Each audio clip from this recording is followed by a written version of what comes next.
Bien, ¿para qué nos llama Dios? Ese es nuestro tema para esta tarde, para reflexionar, para meditar. Hay un versículo que muchos se lo saben, de memoria, pero ¿cuántos realmente hemos entendido qué significa ese versículo? El significado de ese versículo. Y sabemos que a los que aman a Dios, todas las cosas les ayudan a bien. Esto es, a los que conforme a su propósito son llamados. Así dice Dios en su palabra. Romanos 8:28. Es bueno aprender versículos de memoria. Es bueno. Nuestro Señor Jesucristo sabía versículos de memoria, claro, porque diremos, pues Él era Dios, es Dios, sí. Pero también nosotros podemos aprender versículos de memoria. Qué bueno sería que nos supiéramos toda la Biblia de memoria. Qué bueno. Pero por lo menos algunos versículos sí podemos aprenderlos de memoria. Dicen que es bueno ejercitar nuestra memoria. Es para nuestro bien, para que no perdamos la memoria muy rápido. Hay un mal que viene a los humanos y que me da trabajo pronunciarlo. Y ese mal, ¿cómo se llama? El Alzheimer. Bueno, cuando se pierde la memoria, ¿verdad? Entonces, por eso es bueno, se dice que practicar, aprender versículos de memoria para que estemos ejercitando nuestra memoria. Bueno, vamos a continuar. ¿Para qué nos llama Dios? Es nuestro tema, ¿verdad? Ahí están algunas palabras de introducción. Dice la Escritura que a Jesús lo quisieron poner en aprietos o en problemas, haciéndole preguntas difíciles. Vienen los herodianos y le preguntan si era lícito dar tributo a César. Les contestó con sabiduría y los dejó callados. Después vienen los saduceos y también le hacen preguntas difíciles y los deja callados. Entonces los fariseos se preparan y dicen, ahora vamos nosotros, la secta de los fariseos, y preparan una pregunta supuestamente para ellos muy difícil de contestar. Ahora vamos nosotros, dijeron los fariseos, a ver si a nosotros nos deja callados. Y vienen y le preguntan al Señor cuál era el mandamiento más grande de la ley. Y lo dice allí en el versículo de Mateo capítulo 22, versículos 30 al 34. Jesús les contesta y les dice, amarás al Señor tu Dios con toda tu alma, con todo tu corazón, con toda tu alma, con toda tu mente. Este es el primero y grande mandamiento. Otro semejante, amarás a tu prójimo como a ti mismo. De estos dos mandamientos,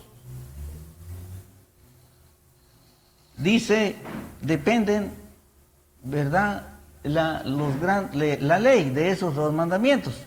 Lo resume en el mandamiento del amor. Y ahí hay dos cosas que quiero mostrarles. Ahí está el resumen de la ley. El mandamiento del amor. ¿Seguimos? Amor a Dios, esto es decir, vertical, amor a Dios. El segundo, amor a nuestro prójimo, es decir, amor en lo horizontal. Primero a Dios en ese orden, así lo dice el Señor Jesucristo. Nuestro primer amor debe ser Dios. Luego, nuestro segundo amor debe ser a nuestro prójimo. ¿Qué nos quiere decir con esto el Señor Jesucristo? Dios desde el Antiguo Testamento, que nosotros debemos amar a Dios primero antes que nuestro esposo o esposa, que debemos amar a Dios primero antes que nuestros hijos, que nuestra propia familia. Primero Dios. En segundo lugar, ahora sí, amor a nuestros padres, amor a nuestros hijos y amor al prójimo en general. Pero así está el orden, ¿eh?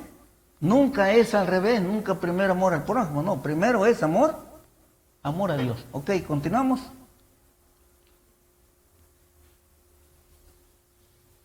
Continuamos con la pregunta para que no se nos olvide para qué nos llama Dios, y aquí encontramos la primera respuesta. Número 1, Romano 1, Dios nos llama para amarle.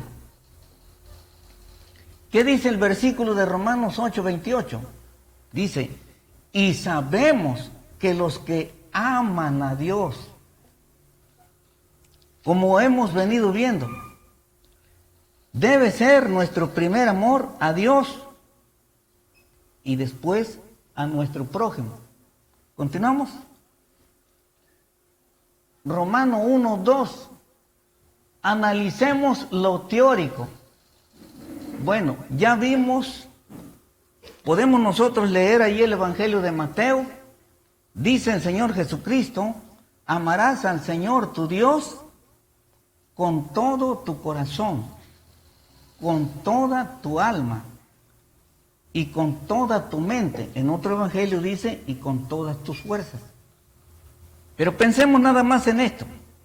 ¿Cómo debemos amar a Dios? Dice el Señor Jesucristo, ¿con todo qué? Nuestro corazón, con toda nuestra alma, ¿verdad? Eso que nos da vida. Y también debemos amar a Dios, ¿qué? Con toda nuestra mente. Es decir, que debemos tener en nuestros pensamientos cosas positivas para honrar a Dios. Pero yo quiero que leamos Éxodo 20 y veamos el decálogo que encontramos allí en Éxodo 20. Éxodo 20, ahí encontramos el resumen de la ley en 10 mandamientos. Se dice que en el tiempo del Señor Jesucristo, los escribas y fariseos tenían una lista de mandamientos y ellos, según su lista, eran 613 mandamientos. Pero el Señor Jesucristo los resume en 2. Y vamos a ver aquí cómo los encontramos en el decálogo. Dice el primer mandamiento: y habló Dios todas estas palabras diciendo, yo soy Jehová tu Dios que te saqué de la tierra de Egipto, de casa de servidumbre. No tendrás dioses ajenos delante de mí.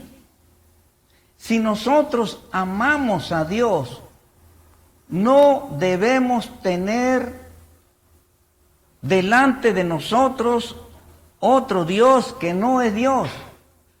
No debemos arrodillarnos a ningún otro Dios ajeno a Jehová Dios o a Yahweh, como le llaman los israelitas, Yahweh. No debemos inclinarnos a ningún otro Dios que no sea a Jehová, como dice nuestra versión 60, o a Yahweh, como dicen los israelitas. Si amamos a Dios, no debemos hacernos imagen ni ninguna semejanza de lo que esté arriba en el cielo, ni abajo en la tierra, ni en las aguas debajo de la tierra. Si amamos a Dios, no debemos inclinarnos a esas imágenes hechas por manos humanas, porque Dios es celoso. Porque Dios es celoso. si amamos a Dios, no debemos tomar el nombre de nuestro Dios en vano para jurar. Y hay personas que son tan mentirosas que no les creen, pero para que les puedan creer, toman el nombre de Dios, pero para jurar por una mentira. Eso es tomar el nombre de Dios en vano.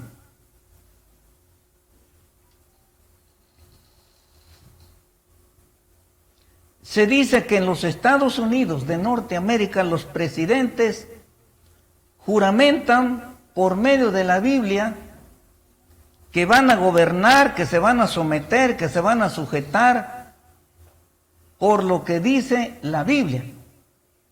Si estos presidentes no se sujetan así como dice Dios en su palabra, entonces toman el nombre de Dios en vano.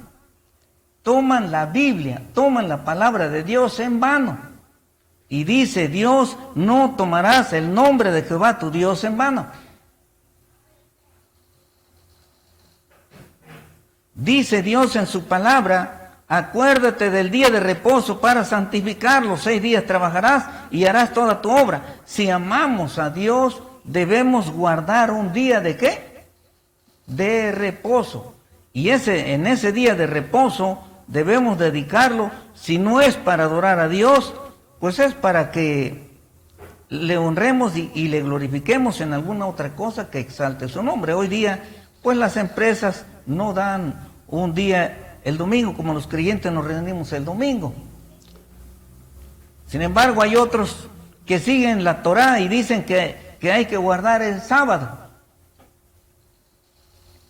Pero lo cierto es que ni siquiera ellos tampoco guardan el sábado como dice el Señor. Pero lo cierto es que nos dice la Escritura, 6 días trabajarás, mas el séptimo es reposo para Jehová, es decir, para que alabemos a Dios. Si amamos a Dios, tenemos que guardar un día de reposo y debemos alabar a Dios.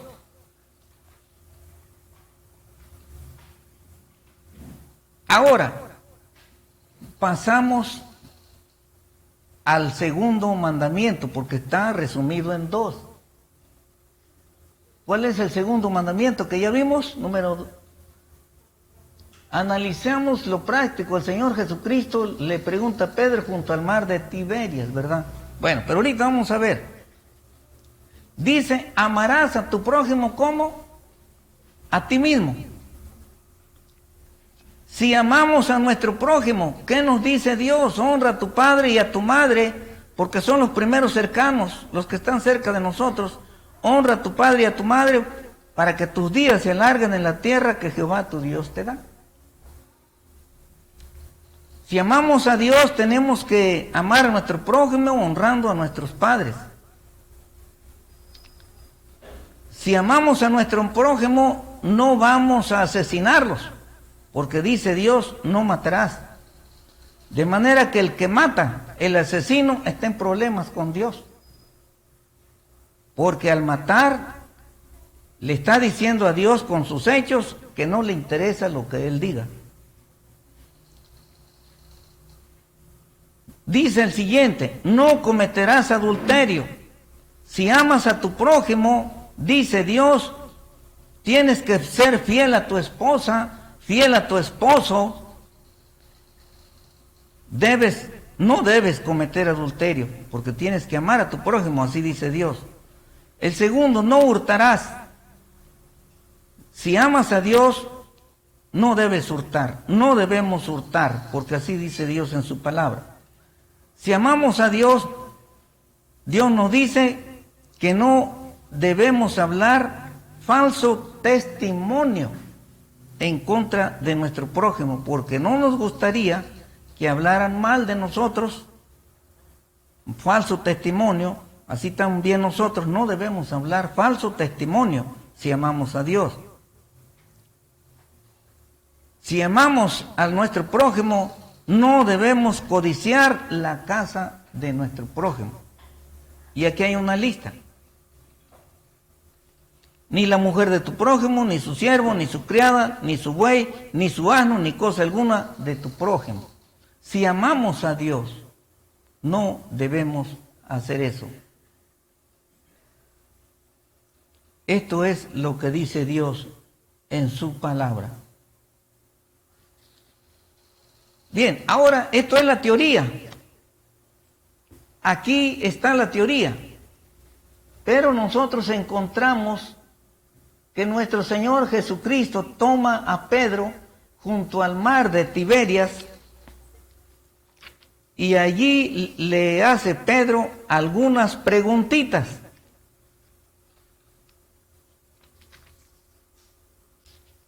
Dice la palabra de Dios, el Señor Jesucristo resucitó y se anduvo apareciendo a sus discípulos por 40 días. Y después de haber resucitado, todavía Pedro dice, yo voy a pescar, y le acompañan algunos a la pesca. Y el Señor se los encuentra allá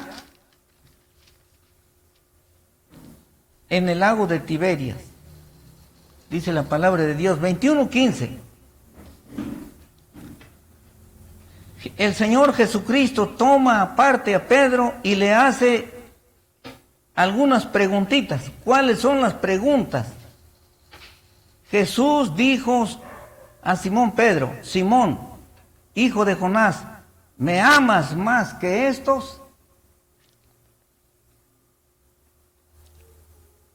No se sabe con exactitud si le está preguntando, ¿me amas más que tus compañeros de pesca o tus amigos? Puede ser que le pregunte, ¿me amas más que estos pescados? Pero lo cierto es que le dice, ¿me amas más que estos? Se dice que Pedro era, una de las características que tenía, que era impulsivo. Inmediatamente contestó, sí Señor, tú sabes que te amo. Él le dijo, apacienta mis corderos, porque ya antes le había dicho que lo iba a hacer pescador de hombres. Y parecía que ya se le estaba olvidando. Pero el Señor se lo recuerda, apacienta mis corderos. Volvió a decirle la segunda vez, Simón, hijo de Jonás, ¿me amas? Pedro le respondió, sí Señor, tú sabes que te amo. Le dijo, pastorea mis ovejas, le reitera, pastorea mis ovejas. Le dijo la tercera vez, Simón, hijo de Jonás, ¿me amas? Pedro ya lo pensó más. Pedro se entristeció antes de contestar, de que le dijera la tercera vez, ¿me amas? Y le respondió, Señor, tú lo sabes todo, tú sabes que te amo. Jesús le dijo, apacienta mis ovejas. Nosotros podemos decir, eso fue un examen a Pedro, porque Pedro lo había negado 3 veces, ¿sí o no?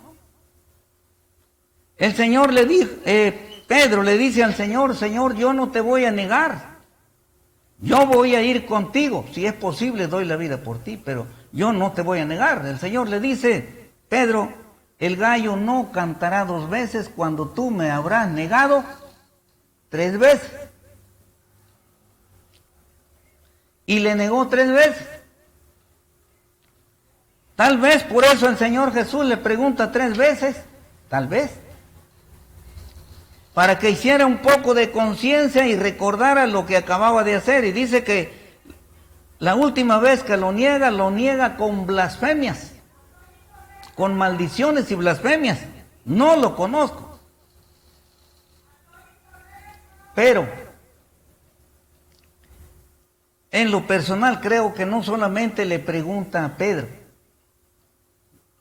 el Señor nos pregunta a nosotros.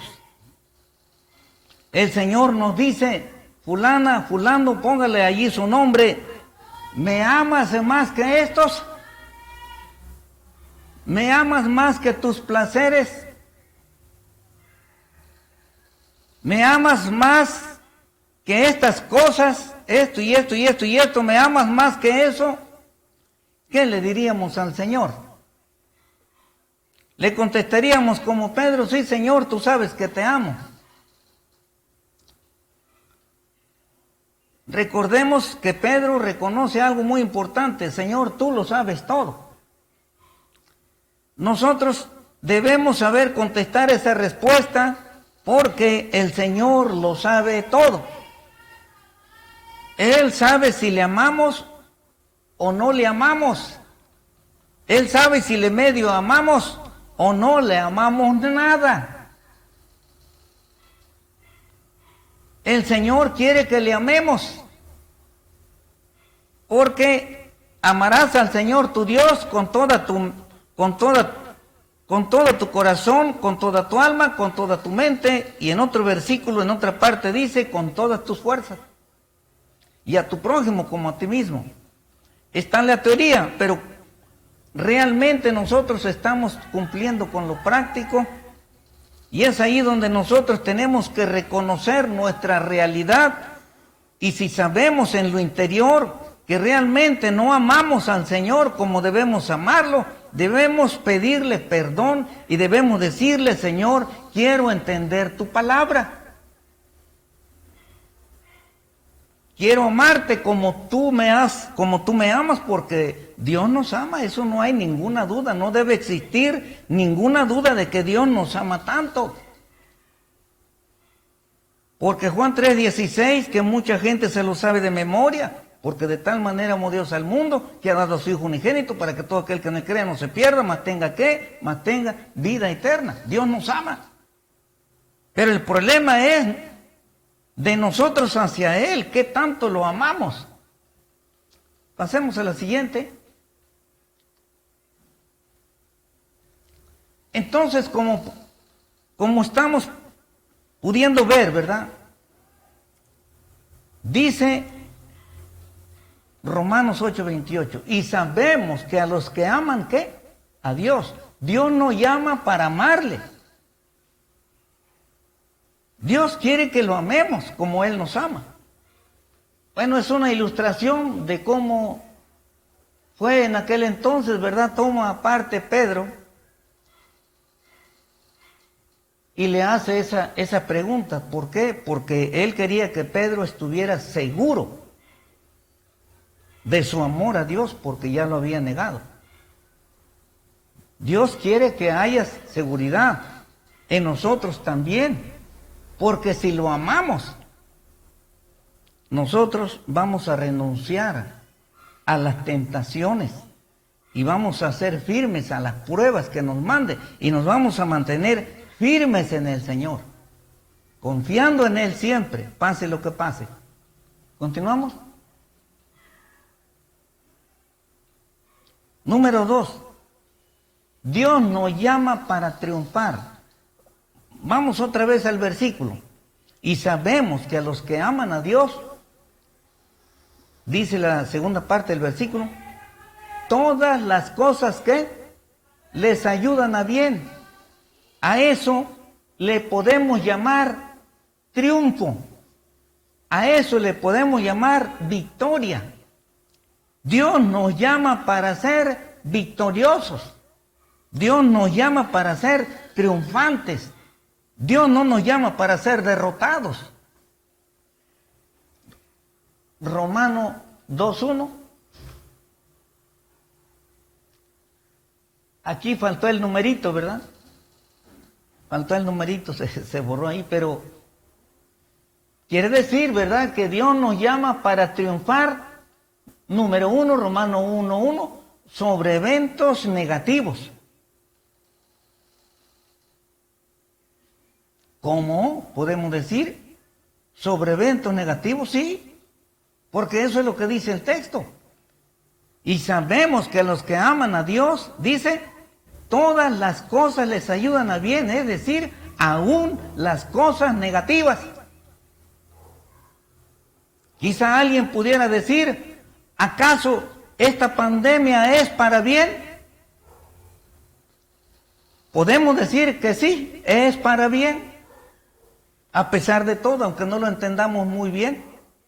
Pues aún, a pesar de esta pandemia, aún es para bien, porque así nos dice la palabra de Dios, que a los que aman a Dios, todas las cosas les ayudan a bien, aún los desastres naturales, aún las cosas negativas que vengan, pandemias, terremotos, guerras, aún en medio de todo eso, al creyente eso le ayuda para bien, para victoria, para triunfo en Cristo Jesús.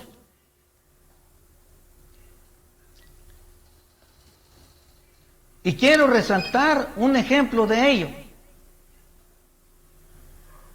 El caso de José. Dice la palabra de Dios en el libro de Génesis. Los que hemos leído la Escritura, recordamos el caso de José, todo lo que sufrió.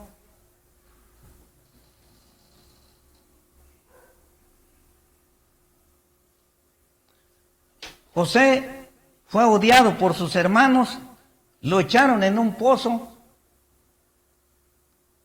y lo vendieron como esclavo a Egipto. Y pensaron que eso iba a sepultar sus sueños de liderazgo que había tenido. Ya ustedes saben, ustedes y yo sabemos, los que hemos leído la palabra del Señor, recordamos los 2 sueños que tuvo. Que él y sus hermanos andaban en el campo y ataban manojos, y 11 manojos se inclinaban a su manojo. El otro sueño, soñó 12 estrellas, y 11 estrellas, esas 12 estrellas representaban a los hijos de Jacob.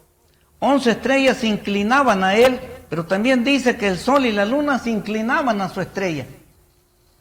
Cuando él lo relata a sus hermanos, más lo odian. Y cuando se lo dicen a su propio padre también lo amonesta y le dice: ¿qué tienes? ¿Acaso piensas ser mayor que tu madre y yo? Pero bueno, Dios le estaba revelando la preeminencia de su liderazgo que tendría. Y así sucedió.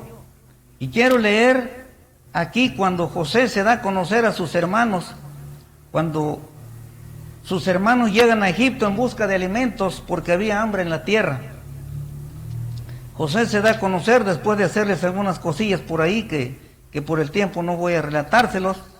Pero dice aquí la palabra del Señor: ahora pues no os entristezcáis ni os pese de haberme vendido acá, porque para preservación de vida me envió Dios delante de vosotros. Pues ya ha habido 2 años de hambre en medio de la tierra, y aún quedan 5 años en los cuales ni habrá arada ni siega. Y Dios me envió delante de vosotros para preservaros posteridad sobre la tierra y para daros vida por medio de gran liberación. Así pues, no me enviasteis acá vosotros, sino Dios, que me ha puesto por padre de Faraón. Vean cómo Dios maravilloso me ha puesto por padre de Faraón y por señor de toda su casa y por gobernador en toda la tierra de Egipto. Poca cosa, ¿verdad? Gobernador de todo Egipto.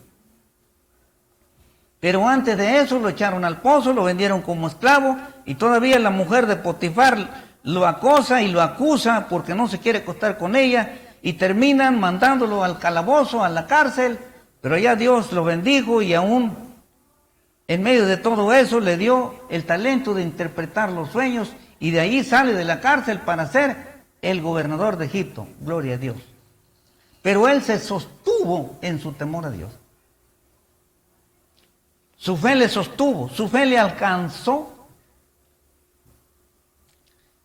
Y ahí tengo unas palabras, ¿verdad? Es bonito llegar a la cima, pero el camino no es fácil.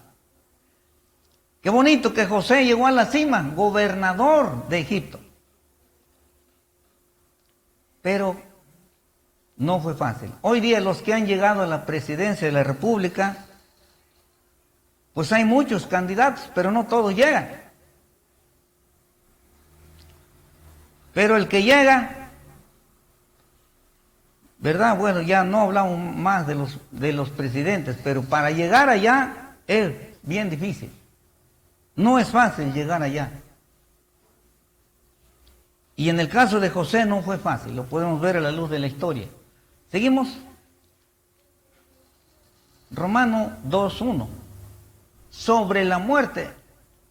¿Victoria sobre la muerte? Pues sí. Para un creyente, la muerte le resulta en victoria.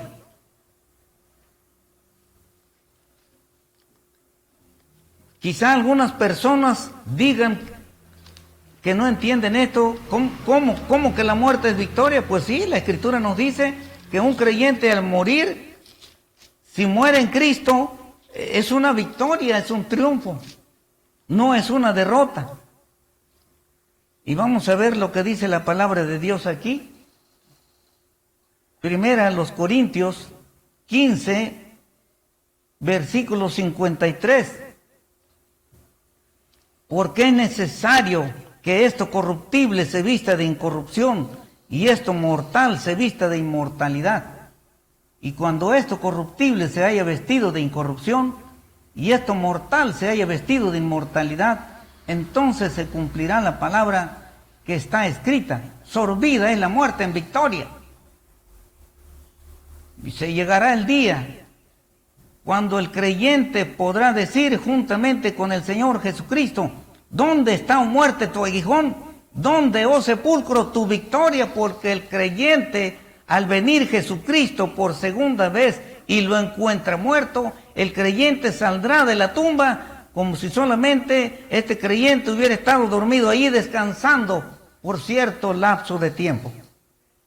Y saldrá porque Cristo lo levantará.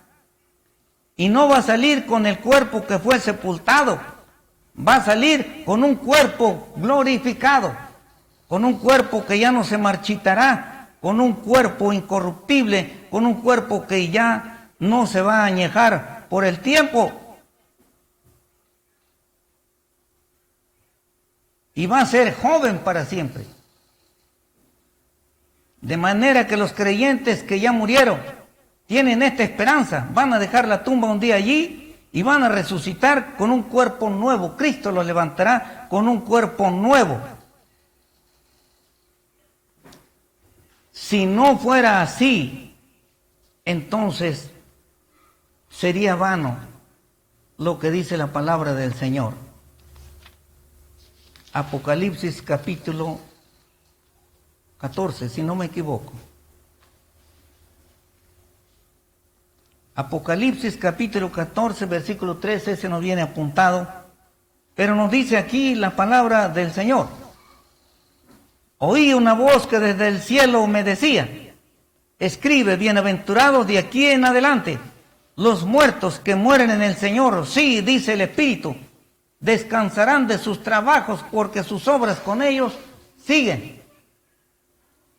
Aún el creyente que le ha tocado morir por esta pandemia, aún ese creyente que ha muerto en Cristo, no fue derrotado por la pandemia. Si más creyentes llegasen a morir, pastores, miembros de iglesia, creyente, líder, si llega a morir, si nos llega a tocar la muerte por esta pandemia, aún podemos decir que si morimos en Cristo, morimos en victoria. Porque la muerte no acaba con nuestra fe. Al contrario, dice aquí: bienaventurado de hoy en adelante los muertos que mueren en el Señor. ¿Qué quiere decir bienaventurado? Se dice que bienaventurado es felicísimo o feliz en sumo grado. Por eso el apóstol Pablo se atreve a escribir y a decir: y sabemos que a los que aman a Dios, todas las cosas les ayudan a bien, aún lo negativo, aún la misma muerte. Seguimos.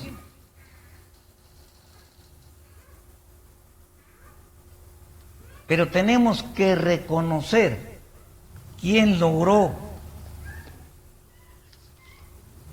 esta gran victoria. Y esa gran victoria fue lograda por nuestro Señor Jesucristo. Él logró la gran victoria porque Él venció primero la muerte. Sí, es cierto, murió, pero dice la Escritura que a los 3 días resucitó. La tumba no pudo retenerlo. Cristo ascendió a los cielos después de aparecerse por 40 días y 40 noches. Cristo ascendió a los cielos y ahora está a la diestra del Padre intercediendo por todos los creyentes, esperando el día glorioso, maravilloso, cuando volverá por su iglesia para llevarnos con Él, para estar con Él por toda la eternidad. Pero todo esto le costó a nuestro Señor y Salvador, no fue fácil. Continuamos. Volvemos al caso de José. José, hecho gobernador, primer ministro o vicepresidente, como lo entendamos. Se le dio un collar de oro, se le dio un anillo, el anillo de autoridad. Y recibió una ropa finísima.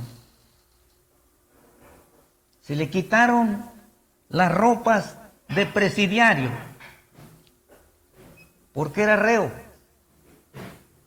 La esposa de Potifar lo acusa de quererla violar, pero fue mentira. Dios sabía que fue mentira, y Dios engrandece a José en Egipto.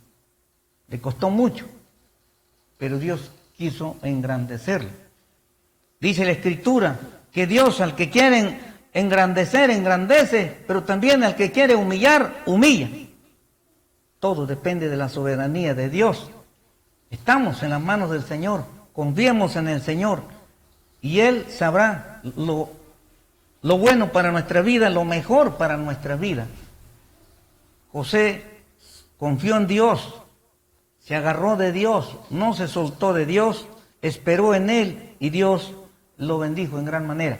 Continuamos. Nuestro Señor Jesucristo, recordamos todo lo que padeció, todo lo que sufrió. Fue menospreciado, lo rechazaron, como oveja fue llevado al matadero. Lo crucificaron, se burlaron de Él hasta que ya lo sepultaron como cualquier humano común y corriente. Pero como Dios dejó la tumba con poder y gran gloria, que ningún ser humano ha logrado, solamente Cristo Jesús, porque Cristo es Dios. Continuamos. La humillación de Jesús al hacerse hombre, eso fue humillante. Seguimos. La muerte espantosa del Salvador, porque padeció una muerte horrible. Lo crucificaron, horadaron sus manos sin anestesia, horadaron sus pies sin anestesia. Ya le habían puesto antes la corona de espinas, sin anestesia. Lo azotaron. Se dice que el látigo tenía puntas de acero, de tal manera que cuando lo azotaron le arrancaban partes de la piel y una cosa terrible, una hemorragia terrible. Pero el Señor sabía que no había otra alternativa para nuestra salvación. Y el Señor lo hizo, para que ahora nosotros, al creer en Él, tengamos vida eterna. Por gracia sois salvos, por medio de la fe. Y esto no de vosotros, pues es un don de Dios. Ya no nos cuesta dinero la salvación, porque es por gracia. Efesios 2:8. Continuamos. El Redentor resucitó. Y si Él resucitó, todos sus seguidores también resucitaremos. Si Cristo viene y nos haya muertos, también vamos a resucitar. Y eso es lo maravilloso. Alabado sea el Señor. Alabanzas sean dadas al Creador. Gracias al Redentor, porque le costó mucho nuestra salvación. Y por eso Hay de aquel que lo rechaza, porque si bien es cierto que le costó mucho y que nos salva por gracia, también es cierto que todo aquel que rechace la salvación en Cristo, duras consecuencias le van a sobrevenir porque ha rechazado la gracia de Dios. Es mejor caer rendidos al Señor y decirle: te acepto como mi Salvador personal. Hay de aquel que rehúsa recibir la gracia de Dios. Horrenda cosa es caer en las manos del Dios vivo. Horrenda cosa. Seguimos. Todavía vemos de José, ¿verdad? Ahí está un resumen de su historial. Todo lo que sufrió José fue bastante también, porque le costó lágrimas. Él amaba mucho a su padre Jacob. Imaginémonos, estos hombres crueles, sus hermanos crueles, engañan a su padre. ¿Por qué no le dicen que lo vendieron? No, porque Jacob podía maldecirlos. Pero le dicen: mira, aquí está la túnica, ¿no será esta la túnica de tu hijo? Y le embarran de sangre. ¿No será esto de tu hijo? ¿Qué le estaban diciendo con eso al pobre Jacob, que amaba tanto también a José? Una mala bestia, una mala fiera mató a mi hijo y tal vez hasta lo devoró. Imagínense cómo estaba ese hombre, cómo entristecieron. Antes no le dio infarto a ese hombre, pero por gracia de Dios también soportó. Lo venden como esclavo, pero dice José: todo fue para bien. Realmente no fueron ustedes, Dios me estaba preparando el camino para que ahora le dé mantenimiento, porque vienen 5 años de hambre. Han pasado 2, pero faltan 5 porque eran 7 años. ¿Cuánto le costó a ese muchacho? Pensemos, seguimos adelante. Terminamos con este último. Dios nos llama, ¿qué? Con propósito. Otra vez recordamos el versículo, Romanos 8:28, y sabemos que a los que aman a Dios, todas las cosas les ayudan a bien, triunfo, victoria. Pero luego dice la última parte del versículo: a los que conforme a su propósito son, ¿qué? Son llamados. Ahí está. Dios nos llama con propósito. Dios llama a todo el mundo. Dios no nos llama solamente a algunos cuantos. Si es cierto, cuando vino nuestro Señor Jesucristo llamó a 12 y uno salió demonio, diablo y traidor. Pero Él llamó a 12 para que esos 12 fueran como las antorchas que alumbraran al mundo y llevaran el Evangelio hasta donde el tiempo de su vida les alcanzara. Y para que ellos adiestraran a otros, ir a ser discípulos a todas las naciones. Bautícenos en el nombre del Padre, del Hijo y del Espíritu Santo. Y aquí yo estoy con vosotros todos los días hasta el fin del mundo. Para eso lo llamó Dios. Y a nosotros nos está llamando también para continuar esa obra. Una de las cosas que Dios me ha manifestado con esta pandemia, a mí nunca se me había puesto predicar por internet, pero debido a esto, a esta pandemia, el Señor me hizo sentir que debía hacerlo. Y por eso ahora estamos grabando para subirlo a internet. Y hace unos días Dios me hizo ver que Peniel brillaba. Somos una pequeña iglesia, somos poquitos, pero el Señor me hizo ver que brillaba por su misericordia. Quiere decir que es de su agrado que se esté predicando su palabra. El Señor me hizo sentir que debía yo predicar por internet. Y por eso estamos haciendo esto. Porque Dios me puso en el corazón. Para que otros sean bendecidos con este tema. Para que otros sean bendecidos con las predicaciones. Yo le pido a Dios que me haga instrumento conforme a su voluntad. ¿Seguimos? Dios nos llama, como les decía, para servirle, para que demos testimonio, para que hablemos de su palabra. A los primeros que tenemos que hablar son a nuestros hijos. A los segundos que tenemos que hablar es a nuestros nietos. Ya están los nietos, ya están las nietas. Ahora a ellos hay que hablarles también. Dice el Señor: y me seré testigos en Jerusalén. Primero los locales y luego los vecinos, toda Judea, y luego ya de allí hasta lo último de la tierra. ¿Estamos cumpliendo con ese propósito? Y si no lo estamos cumpliendo, es hora de que pongamos manos a la obra, y nos dispongamos a ser un instrumento en las manos de Dios, para su honra y gloria, para que seamos luz a los que están en tinieblas. ¿Cuántas personas estarán muriendo por la pandemia sin tener a Cristo? ¿Y cómo oirán si no hay quien les predique? Tenemos que hablar del Señor ahora que el Señor nos está dando oportunidad. El día que nos muramos, solamente vamos a decirle al Señor: siervo, inútiles somos.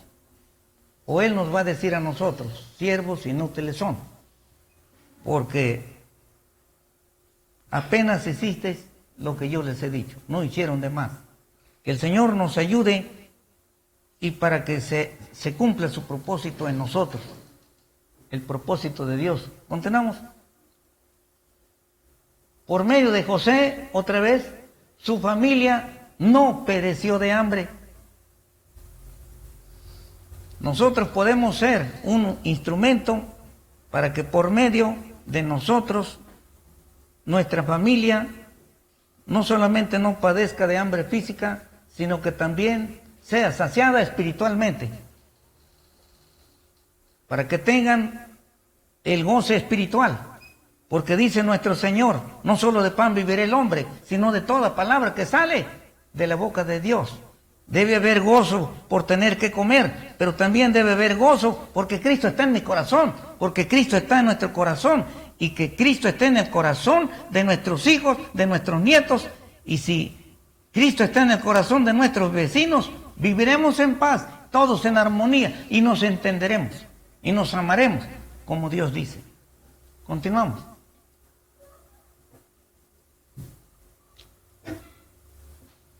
¿Estamos?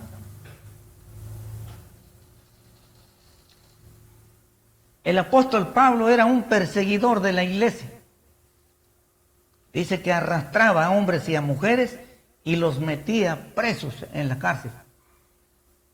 Y pidió cartas en Jerusalén y cartas para Damasco, para que, dice que iba en ese camino rumbo a Damasco, para que se hallase hombres y mujeres temerosos de Dios, cristianos, seguidores de Cristo, Él los regresara presos a Jerusalén para meterlos presos.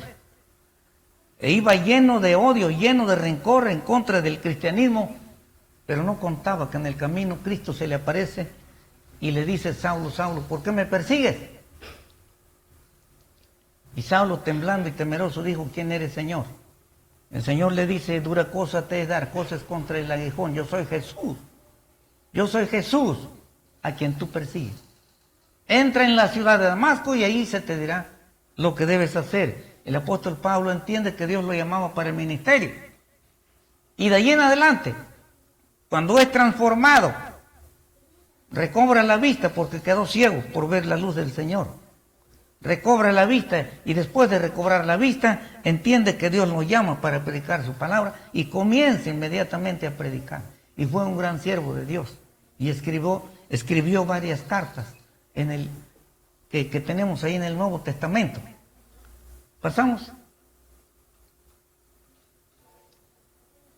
Número 2. Dios nos llama con propósito para cumplir su voluntad. Dios usa de hombres y mujeres todavía en este tiempo para llevar a cabo sus planes cuáles son sus planes. Nosotros vamos al Evangelio de Mateo y vemos ahí la palabra del Señor.